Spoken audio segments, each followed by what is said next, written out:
Drama की starting में हमारा लीड कैरेक्टर लीजुन एक अवार्ड शो में जाने वाला होता है और हमारी फीमेल लीड जिंग अपने साइकिल को लॉक लगा रही होती है। तभी एक आदमी एक लड़की का बैग छीन के भागने लगता है और वो लड़की बोलती है, कोई उस आदमी को रोको, वो मेरा बैग छीन के भाग रहा है। ये सुनकर लीजुन उस आदमी के पीछे भागने लगता है और इससे जिंग को ये गलतफहमी हो जाती है कि लीजुन ही चोर है। इसीलिए वो लीजुन को अपने बैग से मारती है और जल्दी से उसे अपने साइकिल के लॉक से बांध देती है और बोलती है, चोर कहीं की, तुम्हारी हिम्मत कैसे हुई बैग चुराने की? अब पुलिस तुम्हें अरेस्ट करेगी ना तो तुम्हें पता चलेगा। लीजुन बोलता है, मैं चोर नहीं हूँ, तुमने गलत इंसान को पकड़ लिया है, मुझे छोड़ो। ये बोलकर वो जबरदस्ती खुद को छुड़ाने की कोशिश करने लगता है और उसे जबरदस्ती करता हुआ देखकर जिंग उस लॉक की चाबी को खुद से दूर फेंक देती है और चाबी फेंकते ही सामने से एक कार गुजरती है, जिसकी वजह से वो चाबी सीधा कार के अंदर चली जाती है और वो कार वहां से कहीं दूर चली जाती है। जिसके बाद हमें पुलिस स्टेशन का सीन दिखाया जाता है जहाँ लीजुन, जिंग और वो लेडी मौजूद होती है जिनका बैग चोरी हुआ था। तभी पुलिस ऑफिसर लीजुन के सारे सामान को चेक करते हैं तो उन्हें कुछ नहीं मिलता है, इसीलिए वो बोलती है, शायद ये चोर नहीं है, इसके पास से हमें कुछ नहीं मिला। तभी दूसरा पुलिस ऑफिसर असली चोर को पकड़ के लाता है और उसे देखकर वो लेडी बोलती है, हाँ यही है वो चोर जिसने मेरा बैग छीना था।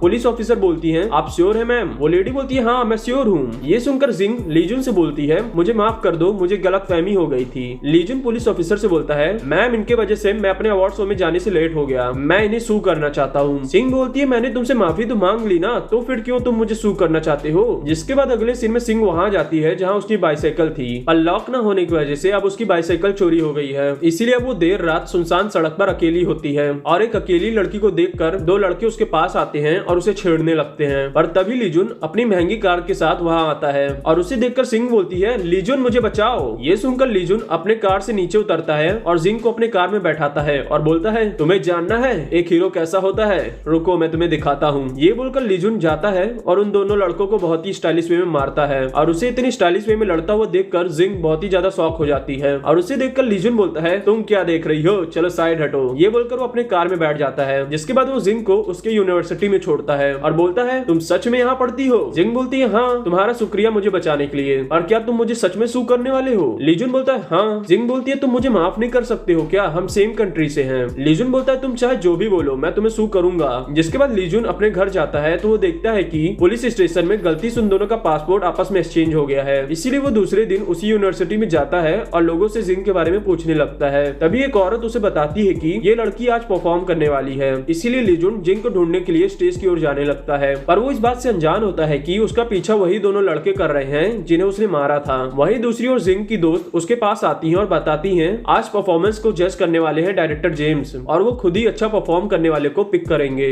ये सुनकर सिंह बहुत ही ज्यादा खुश हो जाती है। पर तभी उसे उसके आंट का फोन आता है जो उसे बताती है कि कर्जा देने वाले लोग जबरदस्ती उसके मॉम के घर में घुस गए थे और हाथापाई की, जिसकी वजह से उसके मॉम पर बहुत गहरी चोट आ गई है और वो कोमा में है। ये सुनकर सिंह बहुत ही ज्यादा सैड हो जाती है। पर तभी उसके परफॉर्मेंस का टाइम होता है, इसीलिए उसकी दोस्त उसे पकड़कर बैक स्टेज ले जाती है। पर जिंग के दिमाग में हर समय यही चल रहा होता है कि उसकी माँ कोमा में थी और इसी वजह से वो अपने सराउंडिंग में जरा सा भी कॉन्सेंट्रेट नहीं कर पा रही थी। तभी उसकी दोस्त उसे हिलाकर बोलती है, जिंग तुम क्या सोच रही हो, यही तुम्हारा मौका है। अगर जेम्स ने तुम्हें पिक कर लिया तो तुम्हारा फ्यूचर बहुत ब्राइट होगा और तुम अपने मम्मी के लिए बहुत सारे पैसे कमा सकती हो। जिंग बोलती है, हाँ तुम सही बोल रही हो, मुझे अपने परफॉर्मेंस पर ध्यान देना चाहिए। और ये सुनने के बाद उसकी दोनों दोस्त वहाँ से चली जाती हैं और जिंग परफॉर्म करने लगती है। वहीं दूसरी ओर बैक स्टेज में लीजुन लोगों से जिंग के बारे में पूछ रहा होता है, पर तभी वो दोनों लड़के आकर जिंग के ऊपर अटैक कर देते हैं और लीजुन उनसे बचने के लिए स्टेज पर पहुंच जाता है और उसका पीछा करते करते वो लड़के भी स्टेज पर पहुंच जाते हैं और लीजुन के साथ लड़ाई करने लगते हैं, जिसकी वजह से जिंग की पूरी परफॉर्मेंस बेकार हो जाती है। तभी लड़ते लड़ते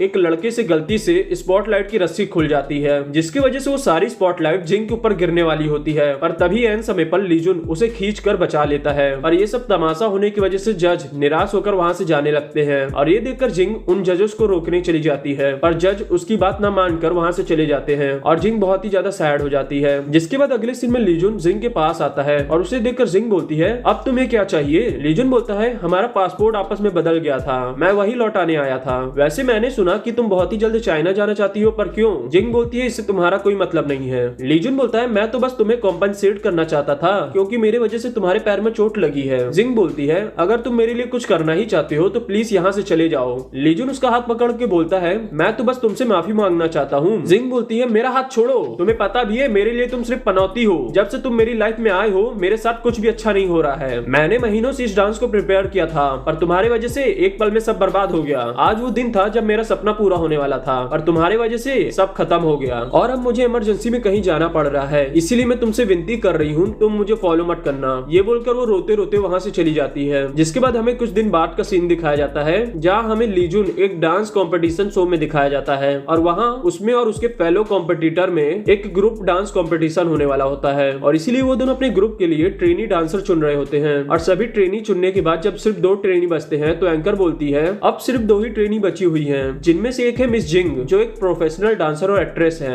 जिस भी टीम में वो जाएंगी उस टीम का फाइनल जीतने का चांसेस बहुत ज्यादा बढ़ जाएगा। तभी हुआओ बोलता है मुझे मिस्टर लीजुन से एक सवाल पूछना है। मिस जिंग यहाँ आने से पहले एक पॉपुलर स्टार थी और वो हर एस्पेक्ट में बिल्कुल ही बेस्ट हैं, तो फिर मिस्टर लीजुन ने अभी तक उन्हें क्यों नहीं चुना? लीजुन बोलता है स्ट्रॉन्ग टीम लेकर जीतना मेरा अंदाज नहीं है, इसीलिए मैं चाहता हूँ कि सबसे स्ट्रॉन्ग ट्रेनी तुम्हारे टीम में जाए। हुआओ बोलता है किसी से दान लेना मेरा भी अंदाज नहीं है और कौन स्ट्रॉन्ग है और कौन वीक इसका पता तो तभी चल जाएगा जब कंपटीशन शुरू होगा, इसीलिए मैं नंबर 63 को अपनी टीम में चुनता हूँ। ये सुनकर एंकर अनाउंस करती है कि मिस्टर हुआओ ने नंबर 63 को अपने टीम में चुना है, जिसका मतलब मिस जिंग नेचुरली मिस्टर लीजुन के टीम में चली गई हैं। तभी लीजुन बोलता है रुको जरा, जैसा कि मैंने पहले ही कहा स्ट्रॉन्ग टीम लेकर जीतना मेरा अंदाज नहीं है और इसके लिए मैं चाहता हूँ कि हमारा कंपटीशन बिल्कुल बराबर का हो, इसीलिए मैं मिस जिंग को अपने टीम में नहीं लेने वाला हूँ, बल्कि मैंने पहले से ही अपनी आखिरी ट्रेनी चुन ली है और वो ट्रेनी वहाँ है। और ये देखकर सभी रिपोर्टर्स जिंग की तरफ कैमरा कर देते हैं और बोलते हैं प्लीज हमें बताइए आप कौन है। तभी एंकर बोलती है क्या आप सच में मिस जिंग को अपने ग्रुप में लेना चाहते हैं? लीजुन बोलता है आप लोग जिंग को नहीं जानते होंगे पर मैं उसे जानता हूँ, मैं उससे अमेरिका में मिला था, वो एक बहुत ही अच्छी डांसर है। और लीजुन के इस डिसीजन को देखकर कंपनी के प्रेसिडेंट बहुत ही ज्यादा गुस्सा हो रहे थे। तभी सभी रिपोर्टर्स जिंग को क्रिटिसाइज करने लगते हैं, इसीलिए शर्मिंदगी की वजह से जिंग वहाँ से चली जाती है और लीजुन उसके पीछे जाकर बोलता है क्या तुम ऐसे ही भागने वाली हो? जिंग बोलती है मैं जानती हूँ तुम मेरे लिए क्या चाहते हो पर मेरे अंदर इस समय इतना सब कुछ सहने की एनर्जी नहीं बची है। लीजुन बोलता है मुझे पता है तुम इस समय डिफिकल्ट समय से गुजर रही हो पर तुम इस तरह अपने सपने को छोड़ तो नहीं सकती हो ना, मेरे तरफ देखो, अपनी हिम्मत जुटाओ और इस डिफिकल्ट टाइम से बाहर आने की कोशिश करो और अपने सपने को दोबारा से चेस करो। अगर तुम ऐसा करोगी तभी तो तुम्हारी लाइफ बदलेगी। क्या तुम हमेशा गरीब रहना चाहती हो? जिंग मुस्कुरा कर बोलती है नहीं, मैं अपने ड्रीम को पूरा करूंगी। और ऐसे ही बात करते करते वो दोनों साथ ही में सो जाते हैं और सुबह होते ही मिस जिंग उन दोनों को साथ में सोता हुआ देख लेती है और इसीलिए वो उन दोनों का साथ में सोने का फोटो खींच लेती है और पूरे सोशल मीडिया पर वायरल कर देती है, जिसकी वजह से जिंग जहाँ भी जा रही थी लोग उसके लिए उल्टी सीधी बातें कर रहे थे और उसे घूर रहे होते हैं। इसीलिए वो सोच रही होती है सभी लोग उसे घूर क्यों रहे हैं। तभी वो अपने टीममेट को हाय बोलती है पर दूसरी टीममेट बोलती है उससे बात मत करो, तुम्हें नहीं पता है उसने क्या किया है। ये बोलकर वो दोनों वहाँ से चली जाती है। जिसके बाद जिंग अपने ड्रेसिंग रूम में जाती है तो उसके सभी टीममेट उसे बहुत ही रूडली वे में इग्नोर करके वहाँ से चले जाते हैं। जिसके बाद वो अपने शूज निकालती है तो उसके शूज भी किसी ने बेकार कर दिए थे, इसीलिए उसे नंगे पांव ही प्रैक्टिस करने जाना पड़ता है। जिसके बाद जिंग प्रैक्टिस करने लगती है। तभी एक लड़की जानबूझकर अपनी हेयर पिन निकाल कर फ्लोर पर फेंक देती है, जिसके वजह से जिंग के पैर में वो पिन जाके चुभ जाती है और ये देखकर ट्रेनर उसके पास जाती है और बोलती है मिस जिंग आपने अपने शूज क्यों नहीं पहने हैं। तभी वही पिन वाली लड़की बोलती है मिस ली वो तो एक्सपर्ट है डांसिंग में, उसे शूज पहनने की क्या जरूरत है और वैसे भी उसे इन सब की परवाह करने की क्या जरूरत है, उसके पीछे जिसका हाथ है वो तो सब संभाल ही लेगा। जिंग बोलती है क्या मतलब है तुम्हारा?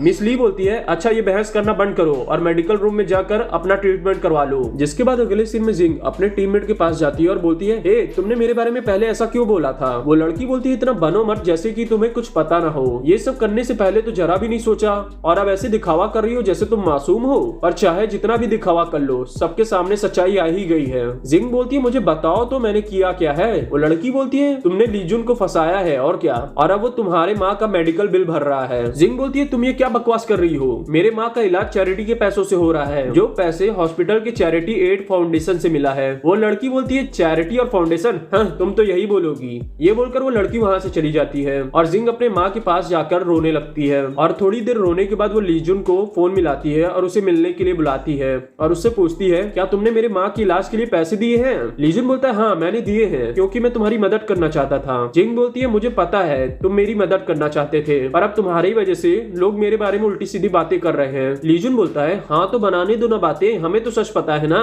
जिंग बोलती है पर सच तो यही है ना कि तुमने मेरे माँ के इलाज के लिए पैसे दिए हैं। ये बात अब फैक्ट बन चुकी है और मैं लोगों की नजरों में हमेशा के लिए गिर चुकी हूँ, इसलिए अब मेरे पास एक ही तरीका बचा है सबके नजरों में खुद को उठाने का, मैं तुम्हें तुम्हारे पैसे वापस करूंगी। लीजुन बोलता है तुम्हारे पास इस समय खाना खाने के पैसे नहीं है तो मुझे पैसे कैसे वापस करोगी? जिंग बोलती है मैं बहुत काम करूंगी और बहुत सारे पैसे कमाऊंगी, तुम्हारे लिए भले ही ये सब मायने न रखता हो पर मेरे लिए रखता है, इसीलिए मैं भले ही चाहे जितनी भी गरीब रहूं, मैं किसी का कर्जा नहीं रखूंगी, चाहे जितनी भी साल बीत जाए या फिर मेरी पूरी जिंदगी बीत जाए, पर मैं तुम्हारा कर्जा वापस करके रहूंगी। लीजन बोलता है तुम पागल हो गई हो क्या? किस तरह की जिद है ये? मैंने ऐसा इसलिए किया था ताकि तुम बिना किसी टेंशन के अपने ड्रीम को चेस कर सको। मैंने तुम्हें कोई कर्जा थोड़ी ना दिया है। जिंग बोलती है सपने की तो बात मत करो, मुझे पता है तुमने मुझे अपने टीम में इसलिए लिया है क्योंकि तुम मिस जिंग को अपने टीम में नहीं लेना चाहते थे। तुमने भी मुझे सिर्फ एक तरह से यूज किया है और कुछ नहीं। ये बोलकर वो वहां से चली जाती है और लीजिन बहुत ही ज्यादा फ्रस्ट्रेट हो जाता है और यहीं पर ये एपिसोड खत्म होता है। मैं आशा करता हूँ कि आपको मेरा एक्सप्लेनेशन अच्छा लगा होगा। अगर अच्छा लगा है तो वीडियो को लाइक शेयर सब्सक्राइब कर दीजिएगा।